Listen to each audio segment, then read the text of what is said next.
Ang nilalang sa salamin. Sa isang baryo na malayo sa kabihasnan, may isang lumang bahay na matagal nang iniiwasan ng mga tao.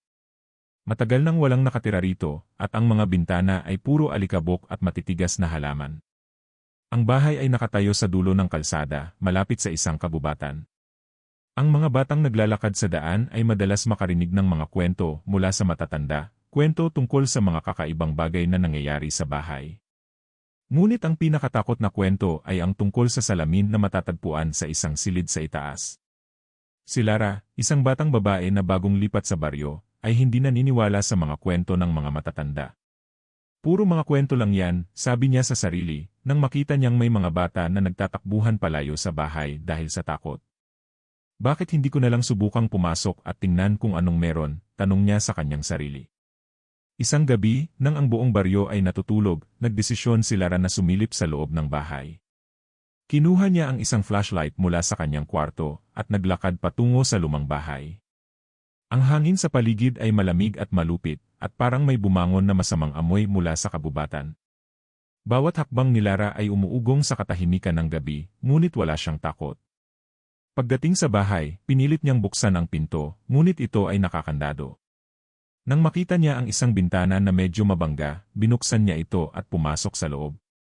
Ang dilim sa loob ng bahay ay tumagos sa kanyang kaluluwa, ngunit hindi siya tumigil. Tinawag pa niya ang kanyang pangalan ng ilang beses, pero walang sumagot. Ang tanging naririnig niya ay ang tunog ng kanyang mga yabag at ang malalalim na paghinga na parang may nakatingin sa kanya.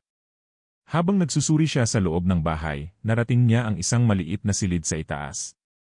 At doon, sa gitna ng madilim na silid, nakita niya ang salamin. Hindi ito isang ordinaryong salamin.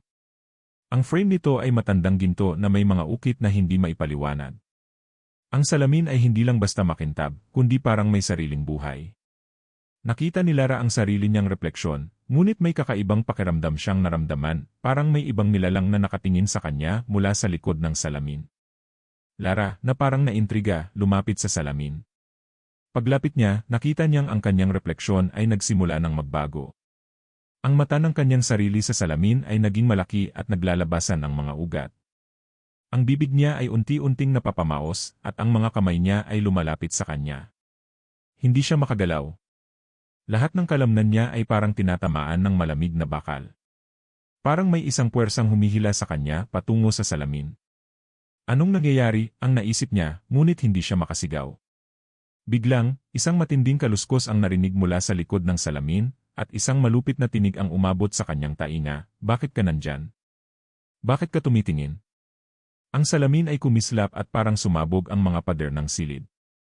Tumilapon si Lara, at natagilid siya sa sahig, ang kanyang katawan ay nanginginig. Ang malamig na hangin sa loob ng silid ay humaplos sa kanyang balat. Lumingon siya at nakita ang isang malaking anino na dahan-dahang umaakyat mula sa likod ng salamin.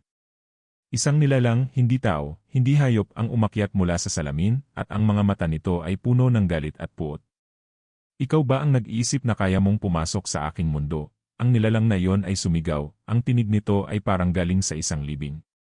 Pilit na tumayo si Lara, ngunit ang nilalang ay patuloy na lumalapit. Ang bawat hakbang ng nilalang ay may kasamang malalalim na tunog, tulad ng pagyuko ng mga puno sa ilalim ng mabigat na bagyong dumaan. Ang mga mata nito ay naglalabas ng apoy, at ang katawan nito ay hindi matukoy kung anong itsura, parang nahalo ang mga bahagi ng hayop at tao. "Makikita mo ang aking tunay na anyo," ang nilalang ay bumulong, at biglang ang buong silid ay nagbago ng anyo. Ang mga dingding ay nawalan ng kulay at naging dilaw, at ang salamin ay naging mas malaki, mas malawak, at ang mga mata ni Lara ay parang iniiwasan ng sariling refleksyon. Lahat ng tao na nakita niyang tinitingnan siya sa salamin ay nagsimulang sumugod papunta sa kanya. Sumigaw siya, ngunit walang tunog na lumabas. Ang buong katawan niya ay parang nahulog sa isang madilim na hukay. Ang nilalang ay tumawa, isang tawa na parang kumakalabit sa bawat sulok ng kanyang isipan. "Hindi mo ako matatakasan," wika nito.